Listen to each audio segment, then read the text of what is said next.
Hello, in this video we're going to discuss the game plumbing framework content pipeline. As engineers, we begin building games by writing code, but at a certain point we should look for ways to make game definition accessible to non-engineers. So for example, a game designer can go in and add a quest by simply adding a row of data to a spreadsheet, as opposed to creating a JIRA task and then waiting for an engineer to become available and code up that specific quest. So Game Plumbing Framework has its content pipeline, and a lot of studios today are using Google spreadsheets, just like we are, and what they'll do is they will export a data file and they'll load that up at runtime. And the issue with this is when somebody enters bad data, and this happens all the time, and then that bad data isn't caught until it's loaded up at runtime, and maybe it wasn't even tested because maybe your QA person couldn't get through all the content. I mean, the whole point of the content pipeline is to be able to mass produce this stuff, so you can't always test it, and then the game blows up for a user. And that happens all the time. But that doesn't happen with the Game Plumbing Framework content pipeline. And we stop it with two very tight controls. The first one is, as you're defining your sheets and your fields, you're also defining a type. And these types allow our script to do automated validation. So you don't need to write validation scripts for everything. All you need to do is get the type right, and our code is going to go in and validate that for you. And when somebody enters bad code, they'll get this nice little piece of feedback, and they can fix it, and they're off to the races. And then the other thing we do is, instead of exporting a data file, we're auto-generating code. So as a coder, you're going to come in here and to find, let's say, the default character in config. We're going to get there with something we call SC. This gives us access to all of the content that is usable on the server, because we have kind of a delineation between server content and client content. So this is server content. And we're just going to say .configs .default character, and so I was able to get to this cell through a strongly typed path. So if it was weak typed, it might look like something like this. And then as a coder,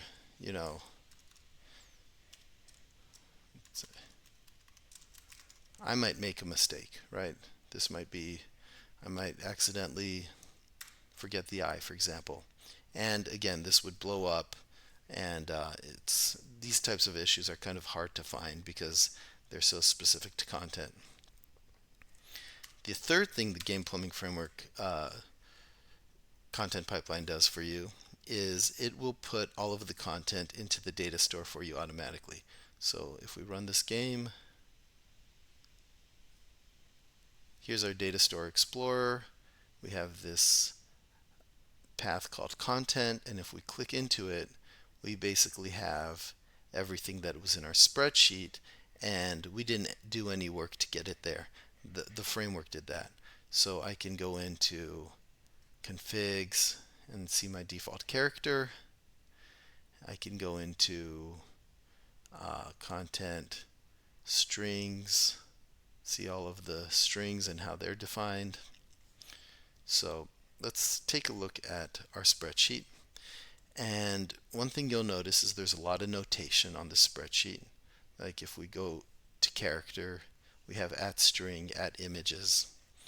We have images defined on a separate sheet. We have languages defined on a separate sheet. We have a strings sheet with en, es, fr. I'm going to explain that notation and how you can leverage it to create very powerful content pipelines. We're going to go over how to set up a spreadsheet, how to add data to that spreadsheet, how to export the data from the spreadsheet and then import it. And this is where the code will be auto-generated. And then finally, how to integrate that code into the features you're building. So I'd like you to now click on this link to our Google spreadsheet that we're going to go through together. Every sheet has an ID in A1. So we can go through these sheets and you'll notice A1 always says ID. And then A2 can say strong, weak, $ strong, or $ weak. And the difference between strong and weak is whether we're going to get a strong reference or a dictionary in code. So if we look at our code here we have a strong reference to default char, and here sc.characters, this is a weak reference. We're looking it up like a dictionary. And we see that configs it's set to $ strong, characters it's set to $ weak. The difference between $ and not having a $ just tells us whether the server is going to have access to this information. So the server does not need access to any of the strings. So there's no $ here. And the server does not need access to the images, but the server does need access to this configuration and to these IDs. Now you may have noticed that on most sheets, types are defined horizontally and fields are defined horizontally. So that's true for every sheet except for config. Config, we have our types defined vertically. So all of these would be types if we had multiple configs. And what lets us do that is B2. If B2 has the word config, whether there's a $ or not, that means we are only going to define one object on this sheet. And this is very appropriate for configs. I'm not sure what else it would be appropriate for. So on your config sheet, make sure to mark B2 as config, and then you can use the C column for your types and the B column for your values and the A column for your IDs, as opposed to everything else where the A column is still IDs, but now your types are, in the second row and your field names are in the first row. Another thing to look at is we actually support a few of the C# types. So int is there. We can have an array of int. We have two different types of delimitors. We could use comma or semicolon. And we have bool, float, and actually for everything we have the array version with two different types of delimitors. We also have a string. We have this at notation, which lets us refer to a different sheet. So here at strings, we're referring to our strings sheet, and everything inside this column is an ID at strings. So if we open this up, we'll notice that all of our choices are IDs at strings. And here we are referring to the images sheet. So these are all IDs within the image sheet. And the other notation we have is we can do an array. So bracket, comma, bracket means a comma separated list of IDs, and all of those IDs are going to be located in the image sheet. So once you have configured your spreadsheet, you might want to run our validate script. And what the validate script does is it sets up these auto validations. So right now, if I come here and I change this to ABCD, I get this note. It says, hey, that's not really a float. But if I create a new column, let's call this health. Let's make it an int, ABC 8, and now I run validate, it's going to bring that validation over to this new column. So here it's told us that ABCD violates the rule, 8 is great, and we can even come in here, say ABD, and that violates the rule. So validate will set up our rules for us. Now once everything is validated, you can look through your sheets and make sure you don't see any errors, and you have all the data you want inside your spreadsheet. It's time to bring it to code. We're going to go Game Plumbing Framework Export. When the script is done running, you can download the output, and it's going to be a file called content.txt, and you're just going to bring that over into assets data, and you can just overwrite the existing one if you've made some changes. Then you're going to go into resources, and you should see a GPF content loader. Now if this is a new project, you're going to have to create a GPF content loader. The way you create a new one is right click, create Game Plumbing Framework content loader.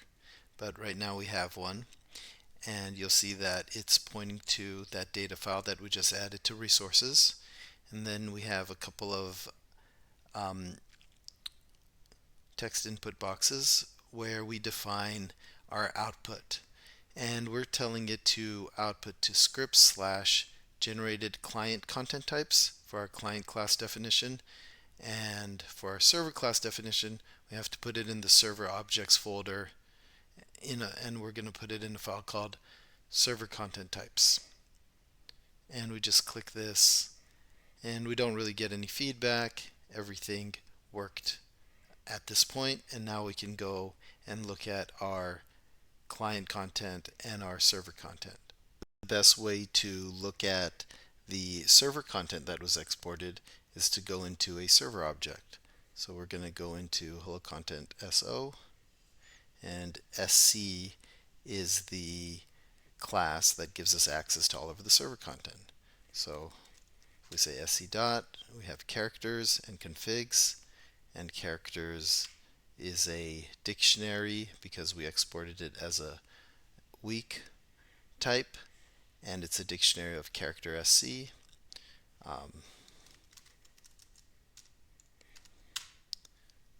So character SC, we can get an ID on that, or we can come in here and say configs, and there was just the default character. So we're going to see a lot more information when we look at the client content, and we do that by going into the controller. It's probably the best place.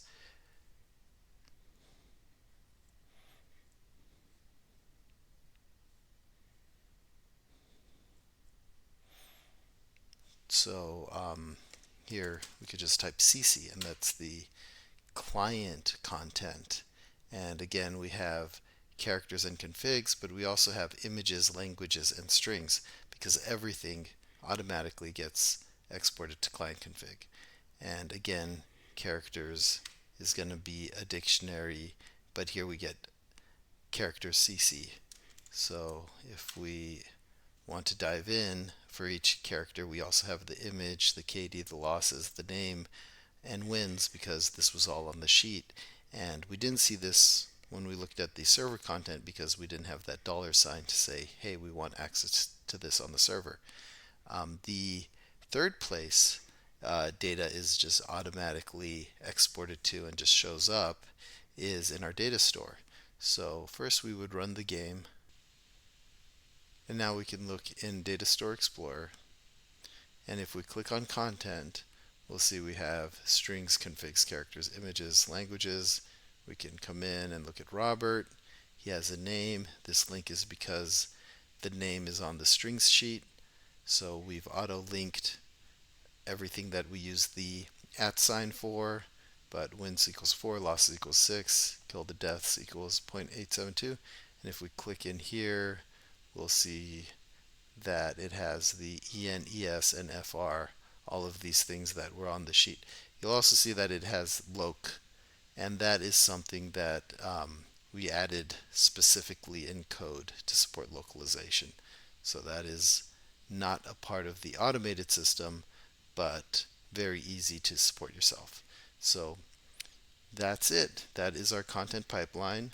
We saw how we can create validations, automatically generate validations within our spreadsheet, and how we could export that, and how when we imported that with our content loader, we were able to auto-generate strong types that we could access in the server, could access in the client, and finally were automatically added to our data store for us. So, thank you.